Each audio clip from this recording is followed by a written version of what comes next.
அமெரிக்கால இவங்கள பார்க்குறதுக்கே ஒரு அபூர்வமா தாங்க இருக்குது. இப்பதான் ஸ்ப்ரிங் சீசன்லாம் ஸ்டார்ட் ஆயிருக்கு.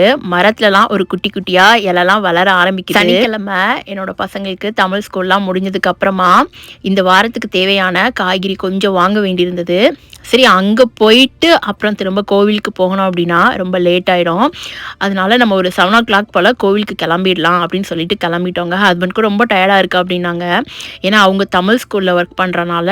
ஸோ அங்க முடிச்சுட்டு அப்புறம் திரும்ப கோவிலுக்கு டிரைவ் பண்ணி போகணுங்கும்போது எங்க வீட்ல இருந்து அரௌண்ட் ஒரு 45 நிமிஷம் இருக்குங்க. பெருமாள பார்க்க போனோம் அப்படின்னா. இந்த வாரம் சம்டைம்ஸ் மனசு கொஞ்சம் கிராங்கியா இருந்தது. அது ஏன்னே எனக்கே தெரியல. சில நேரம் நாம எடுக்கிற டெசிஷன் வந்து கரெக்ட்டா இல்லையான்னு நமக்கு மைண்டுக்குள்ள அவ்ளோ திங்கிங் ஓடும். பட் நமக்கு வந்து ஒரு ஹாப்பினஸ் வேணும். நம்ம ரிலாக்ஸா இருக்கணும். எதையுமே யார்கிட்டயும் எக்ஸ்பெக்ட் பண்ணாம லைஃப்ப ரன் பண்ணணும்னு நெனைக்கும்போது, ஜஸ்ட் கோ வித் த ஃப்ளோல தாங்க போ வேண்டியதா இருக்கு.